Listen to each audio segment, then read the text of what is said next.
Good morning my dear friends. आज मैं आपको संक्रमण कैसे फैलता है इसके बारे में बता रही हूँ।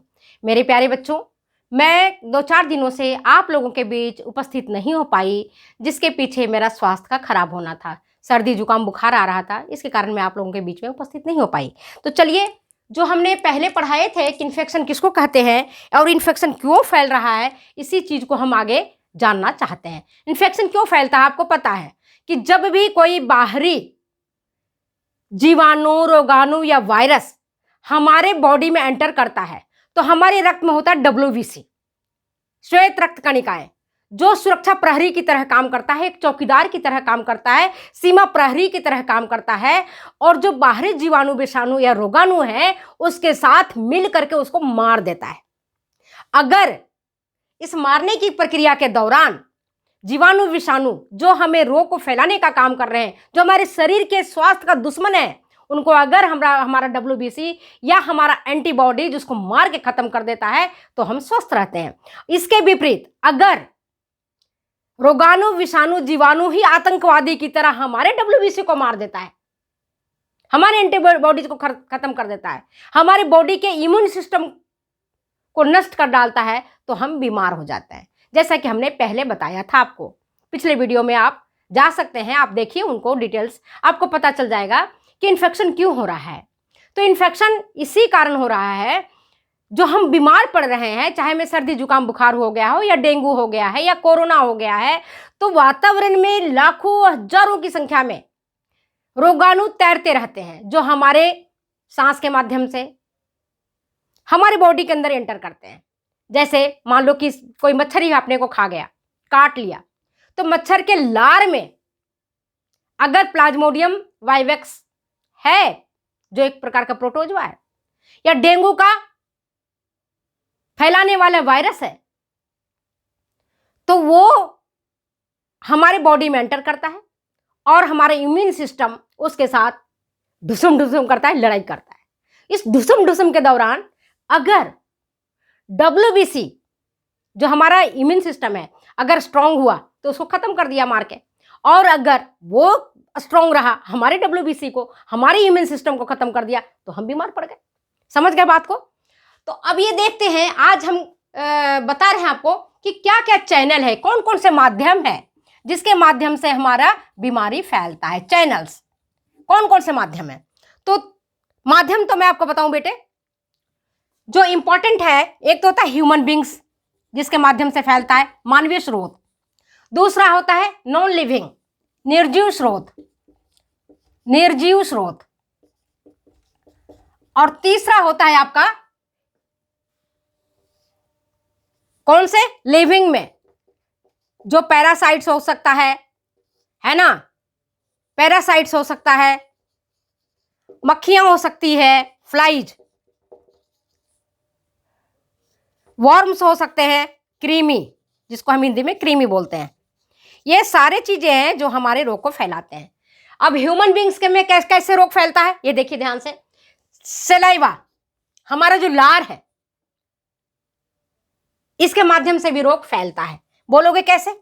मान लो किसी व्यक्ति को पागल कुत्ते ने काट लिया, तो पागल कुत्ता काटने से उस रोग को फैलाने वाले, जो रेबीज को फैलाता है, कुत्ते में जो रोग होता है उसको रेबीज कहते हैं, और वही पागल कुत्ता अगर इंसान को काट लेता है तो उस रोग को हाइड्रोफोबिया कहते हैं।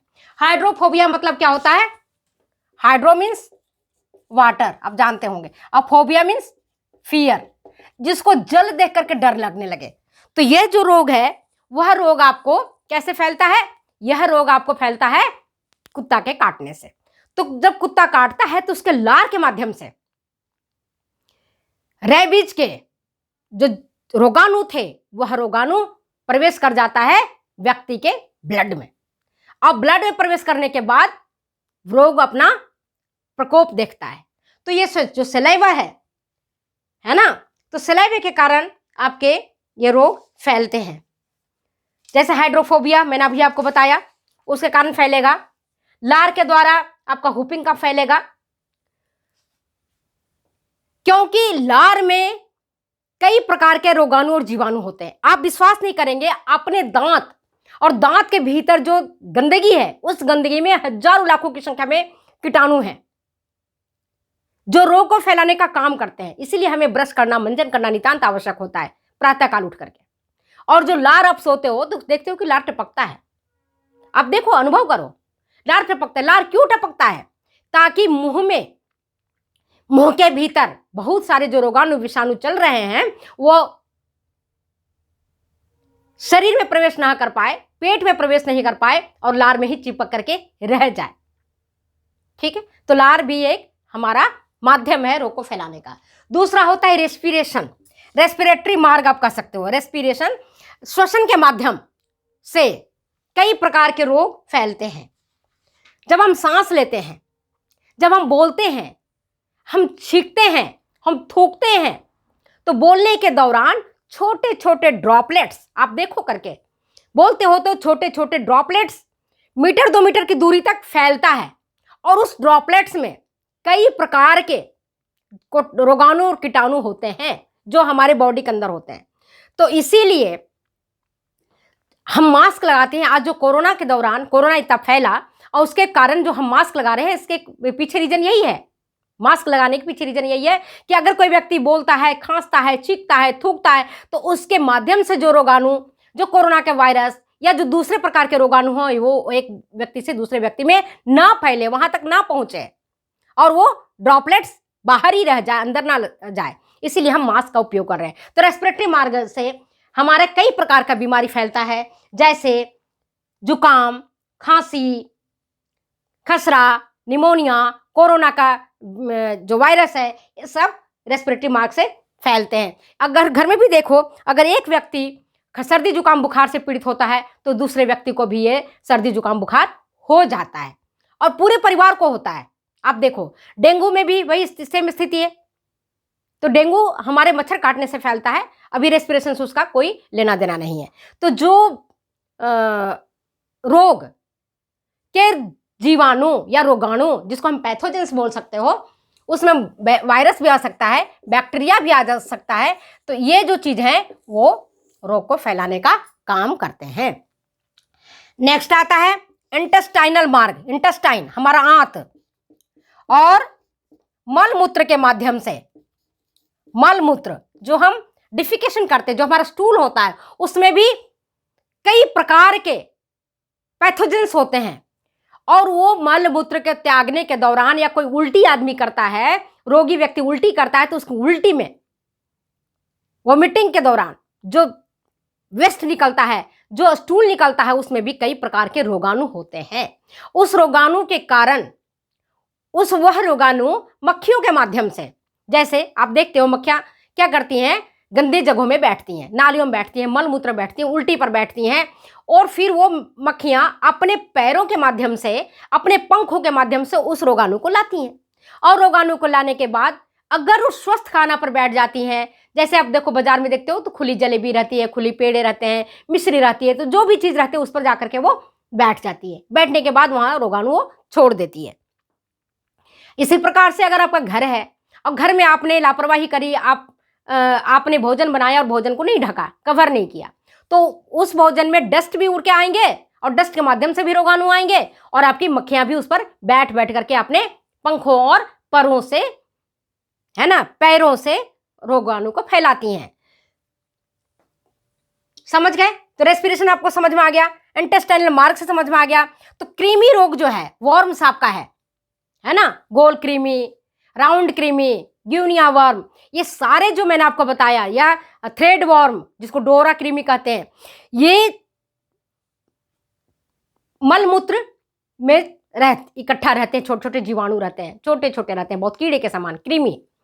तो अगर छोटा बच्चा का अक्सर देखते हो आप, छोटे जो बालक होते हैं वो जमीन पर गिरी हुई पड़ी हुई कोई भी वस्तु को उठा के खा लेते हैं, जैसे टॉफी गिर गया, चॉकलेट गिर गया, लेमन जूस गिर गया, तो बच्चा उठाएगा, उसको खाएगा और कई बार मुंह से निकाल निकाल करके जमीन पर पटकता रहता है, बच्चों की प्रवृत्ति होती है।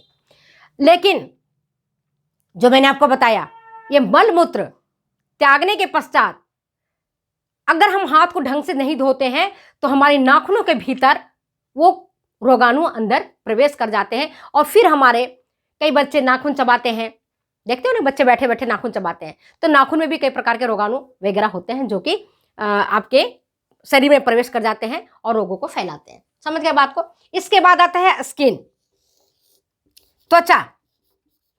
हमारी स्किन के माध्यम से भी रोग हमारे शरीर में हो जाते हैं। कैसे? जैसे कि जो छोटे छोटे फोड़े फुंसियां हो जाती हैं हमारी बॉडी में, छोटी छोटी फोड़े फुंसियां हो जाती हैं, तो वो फोड़े फुंसियां, उसके भीतर कई वायरस होते हैं, कई बैक्टीरिया होते हैं, और उन पपड़ी में खास करके जो स्मॉल पॉक्स है, मिजल्स है, मम्स है,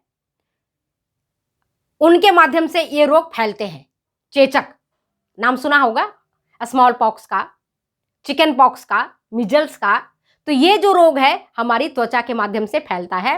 त्वचा में फोड़े फुंसियां होती हैं जो बाद में पपड़ी के रूप में, पानी उसका अंदर निकल जाता है, सूख जाता है तो पपड़ी बन जाती है। उस पपड़ी के भीतर इसके वायरस छिपे हुए रहते हैं और फिर ये वायरस दूसरे लोगों में, स्वस्थ लोगों में ये रोग को फैलाते हैं।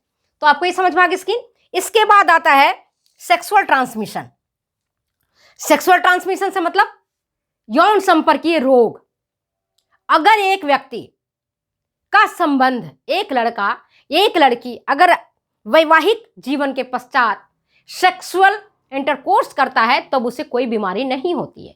लेकिन अनेक स्त्री अनेक पुरुष के साथ संबंध बनाती है, तो अगर उस पुरुष में सेक्सुअली ट्रांसमिटेड डिजीज है, पहले से एसटीडी डिजीज है ना, सेक्सुअली ट्रांसमिटेड डिजीज है, जैसे आपके हो गया गोनोरिया, सिफिलिस,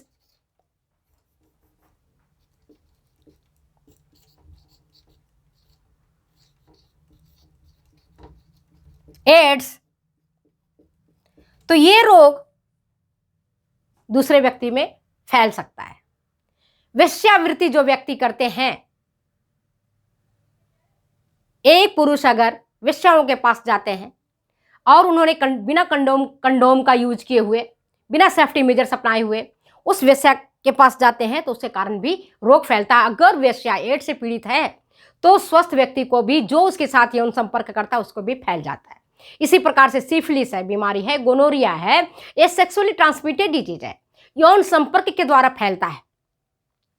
इसलिए एक पुरुष और एक स्त्री विवाह के पश्चात अगर अपने वैवाहिक जीवन को सुखद बनाना चाहते हैं तो उन्हें चाहिए कि एक स्त्री एक पुरुष के साथ ही यौन संबंध बनाए और अपने जीवन को अच्छा रखे। अगर एक स्त्री अनेक पुरुषों के साथ संबंध बनाती है या एक पुरुष कई स्त्रियों के साथ संबंध बनाता है तो सेक्सुअली ट्रांसमिटेड डिजीज जो मैंने आपको बताया, यौन संपर्कीय रोग, इसका फैलने के चांसेस अधिक होते हैं। और आपने देखा कि भारत में एड्स काफ़ी फैला और इसका बचाव ही एक उपचार है जो मैं एड्स पढ़ाऊंगी तब आपको डिटेल्स में बताऊंगी। इसके बाद हमारा रक्त, ब्लड के माध्यम से भी हमारा रोग फैलता है। ब्लड के माध्यम से कैसे? अगर इंजेक्शन आप देखते हो, कोई व्यक्ति आज भी डिस्पोजेबल इंजेक्शन अब यूज होने लगा है ना, डिस्पोजेबल इंजेक्शन क्यों होने लगा ये यूज? क्योंकि अगर किसी व्यक्ति को कोई कंटामिनेटेड डिजीज है तो वह रोग जिस व्यक्ति को आप इंजेक्शन दे रहे हैं, जो स्वस्थ व्यक्ति है, उसको भी लग जाएगा। तो अगर मलेरिया से कोई व्यक्ति पीड़ित है या कोई व्यक्ति एड्स से पीड़ित है, अगर कोई व्यक्ति फाइलेरिया से पीड़ित है, कोई व्यक्ति डेंगू से पीड़ित है, अगर उसका रक्त बिना ट्रीट किए हुए स्वस्थ जो रोगी व्यक्ति को चढ़ाया जाता है, देखते हो कई बार ब्लड चढ़ाना पड़ता है। एक्सीडेंट अगर किसी व्यक्ति का हो गया, दुर्घटनाग्रस्त व्यक्ति हो गया, बीमार व्यक्ति हो गया, है ना, तो उसको डॉक्टर साहब कहते हैं कि रक्त चढ़ाना पड़ेगा। लेकिन अगर रक्त वैसे व्यक्ति का दे दिया गया जिसको पहले मलेरिया है या जिसको एड्स है या जिसको डेंगू हो गया है, जिसको फाइलेरिया हो गया है, तो जिस व्यक्ति को आप ब्लड चढ़ाएंगे उस व्यक्ति को भी ये रोग हो जाएगा। ऑपरेशन के दौरान या एक्सीडेंट के दौरान या गर्भवती माता जिसकी ब्लड कम रहती है, अगर प्रसव उसका हो रहा है, तो ऐसी स्थिति में रक्त चढ़ाना अनिवार्य हो जाता है। और जब कभी भी रक्त चढ़ाना अनिवार्य हो जाता है तो ऐसे व्यक्ति का रक्त चढ़ाया जाता है या रक्त ट्रीट करके चढ़ाया जाता है ताकि किसी प्रकार को कोई परेशानी ना हो। रक्त समझ में आ गया? तो ह्यूमन बीइंग में आपने देखा सलाइवा के माध्यम से, रेस्पिरेटरी मार्ग से, इंटेस्टाइनल मार्ग पैसेज से, त्वचा से, सेक्सुअल ट्रांसमिशन से, रक्त के माध्यम से रोग फैलता है। अब हम देखते हैं नॉन लिविंग में कौन कौन से रोग फैलाते हैं। तो एक आता है वाटर, आपका जल, दूषित जल, कॉन्टामिनेटेड वाटर। अगर कोई व्यक्ति कॉन्टामिनेटेड वाटर का यूज करता है, पीने में लेता है, तो पानी से फैलने वाला बीमारी है ना, कॉन्टामिनेटेड वाटर, गीले से पहुंचती है,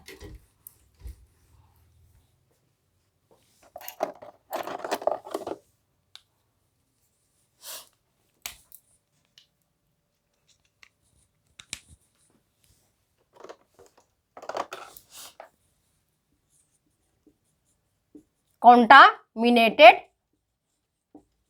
वाटर। अगर कोई व्यक्ति संदूषित जल का ग्रहण करता है, पीता है, तो उसके माध्यम से जल में जो रोगाणु है, जो पैथोजेंस हैं, चाहे वो बैक्टीरिया है या कोई प्रकार का कृमि है पानी में, या किसी और प्रकार का जो भी पैथोजेंस है, वह पानी के माध्यम से व्यक्ति के शरीर में एंटर कर जाएगा और एंटर करने के बाद उसको रोगग्रस्त कर देगा। तो खास करके आप देखो, जो हैजा नाम से आपने सुना होगा, कॉलरा, हैजा, डिसेंट्री, जिसको हम पेचिस कहते हैं, दस्त लगना, ये सारी चीजें हमें किसके माध्यम से होता है? कॉन्टामिनेटेड वाटर के माध्यम से होता है।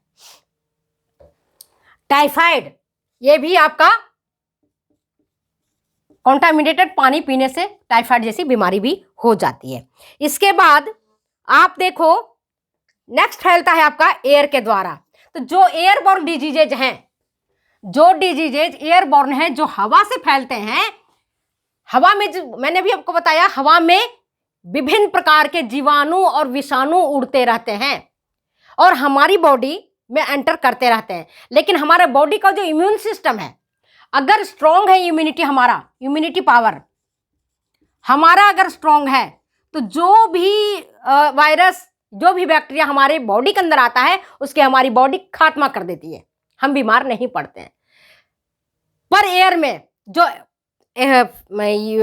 पैथोजेंस है, वो हमारे पहुंचते हैं और हमें रोग को फैलाते हैं। तो हवा में फैलने वाले रोग में खास करके, जैसे जो क्षय रोग जिसको है, उसके खांसने से, छींकने से, बोलने से, थूकने से, है ना, वो ड्रॉपलेट्स हवा में उड़ जाते हैं। कोरोना का जो वायरस है हवा में मिल जाता है करके। तो ये आपने देखा, टीबी जिसको क्षय रोग बोलते हैं, है ना, वूपिंग कफ, काली खांसी या कुकुर खांसी जिसको बोलते हैं, छोटे बच्चों में होता है वूपिंग कफ, इन्फ्लुएंजा,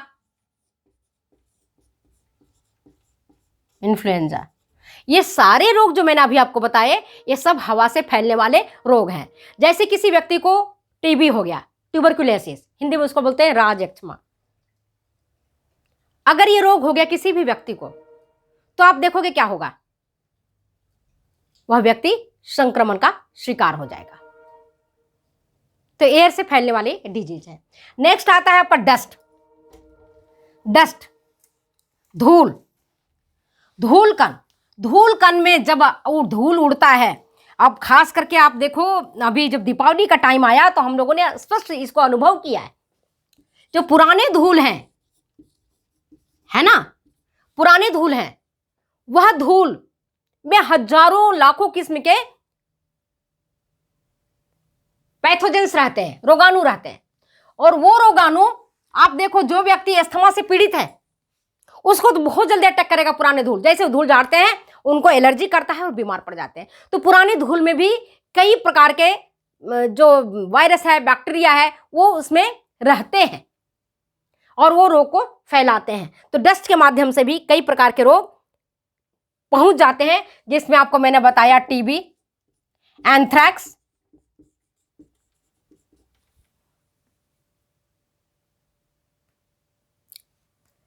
स्ट्रेप्टोकोक्साई, इसके जीवाणु,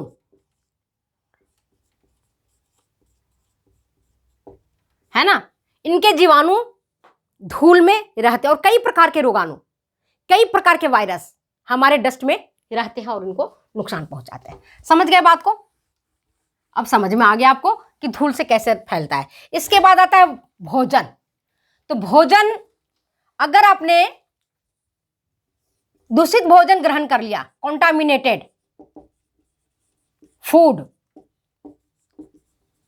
चाहे वो मिल्क हो या छाछ हो या आपका फ्रूट हो या वेजिटेबल्स हो, तो इसमें भी ये सड़ते इसीलिए हैं क्योंकि उनमें रोगाणु पनप जाते हैं और उनको सड़ा डालते हैं। तो जो कंटामिनेटेड वाटर है, इसके बाद कंटामिनेटेड फूड है, जैसे बासी फूड है, सड़ा गला भोजन है, आपको पता नहीं चलता है। कई बार हम लालच में खा जाते हैं कि नहीं अभी खराब नहीं हुआ है, लेकिन उसके अंदर बैक्टीरिया पनप जाता है और हैजा के जो फैलाने वाले रोग होते हैं वो इसके माध्यम से हो जाता है और कई बार आप देखते हो फूड पॉइजनिंग जैसी स्थिति भी उत्पन्न हो जाती है। इसी प्रकार से मक्खियां, कीट पतंगे भी रोगों को फैलाते हैं। सूखे तो आप देखो फूड पॉइजनिंग जो होता है ना, फूड पॉइजनिंग भी होता है, यह भी आपके कंटामिनेटेड वाटर से और कंटामिनेटेड फूड से हो जाता है। फूड पॉइजनिंग मेनली फूड से होता है। अगर आपने ऐसा भोजन कर लिया जो कि खराब था, सड़ा गला था, उसके कारण ये फैल जाता है। खराब दूध है, दूध सड़ गया, छाछ है खराब हो गया, दही है खराब हो गया, फ्रूट है सड़ गल गया, है ना, वेजिटेबल्स है बासी है खराब हो चुकी। अगर वैसे भोजन को हम ग्रहण करेंगे तो हमें रोग हो जाएंगे। और फूड पॉइजनिंग तो अक्सर आप देखते हो बरसात के दिनों में, गर्मी के दिनों में खास करके होता है, पूरे के पूरे लोग बीमार पड़ जाते हैं। किसी बाराती में आप जा देखते हो कि बारातियों की फूड पॉइजनिंग हो गया, अक्सर पेपर में देखते हो, पढ़ते भी हो। क्यों होता है? मान लो कि अपने भोजन है, भोजन पकाते समय कोई छिपकली गिर गई या कुछ ऐसी चीजें गिर गई या किसी ऐसे बर्तन में रखा गया, है ना, जो कि टॉक्सिन्स जिसके कारण उत्पन्न हो गया, तो ये रोगों को फैलाता है। तो मैंने आज आपको नॉन लिविंग के माध्यम से बताए हैं। और कुछ जो नॉन लिविंग में एक आता है फोमाइट्स, दूषित पदार्थ, दूषित पदार्थ, ये भी रोग को फैलाने का काम करते हैं। दूषित पदार्थ जिसको हम फोमाइट्स बोलते हैं, और कॉन्टामिनेटेड मटेरियल्स भी इसको बोल सकते हो। कॉन्टामिनेटेड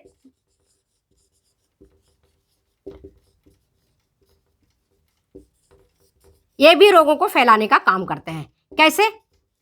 आप बताओ कैसे फैलाते हैं? कि जैसे ही कोई व्यक्ति ऐसे रोगी व्यक्ति का तौलिया यूज कर लेता है या कंघी यूज कर लेता है, उसके चादर यूज करता है, उसके शॉल, उसके कपड़े यूज अगर कर लेता है, तो उसके जो वस्तु है, जिस वस्तु को रोगी व्यक्ति ने यूज किया, उसमें उसके रोग के जीवाणु, उत्पन्न करने वाले जीवाणु उसमें डेवलप हो जाते हैं, विकसित हो जाते हैं। और वैसे व्यक्ति का अगर आपने तौलिया, कंघी, टूथब्रश या कोई और चीज, तकिया, ऐसी चीजों का आपने अगर भी संक्रमित किए बिना, अगर उनको अच्छे तरह से धोए और सुखाए बिना आपने काम में ले लिया, जैसे उनके पोछे हुए रुमाल को आपने यूज में ले लिया या उनके उपयोग में ली हुई आपने जो तौलिया उसको आपने काम में ले लिया, तो उस स्वस्थ व्यक्ति में भी वो रोग हो जाएगा। तो आज मैंने आपको बताया है कि जो आपके बीमारी है वो किन किन कारणों से फैलता है, जिसमें एक रह गया आपका पैरासाइट्स, फ्लाइज और ये सारी चीजें। तो मक्खियां भी आपके रोग को फैलाती हैं, पैरासाइट्स भी रोग को फैलाते हैं, कृमि भी आपके रोग को फैलाते हैं, और कई सारी ऐसी चीजें हैं जो रोग को फैलाते हैं। नेक्स्ट वीडियो में फिर हम मिलते हैं, आते हैं और नेक्स्ट बातों बारे में बात करते हैं। तब तक के लिए मुझे जाने की इजाजत दें। बाय बाय, फिर मिलते हैं अगले वीडियो में। और जो कुछ आपको समझ में आता है बहुत अच्छी बात है, नहीं समझ में आता है आप बेशक कमेंट बॉक्स में जाएं, आप लिखें आपको कौन सी टॉपिक पढ़नी है। अगर आप कमेंट बॉक्स में जाकर के लिखते हैं तो मैं कोशिश यही करूंगी कि आपको मैं उस सब्जेक्ट के बारे में, उस टॉपिक के बारे में आपको समझा दूं। और आप लगे रहें बेटा, लगे रहने से आपको जरूर ही परमात्मा आपकी मदद करेंगे और आप आगे बढ़ेंगे। तब तक के लिए मुझे जाने की इजाजत दें। बाय बाय, फिर मिलते हैं।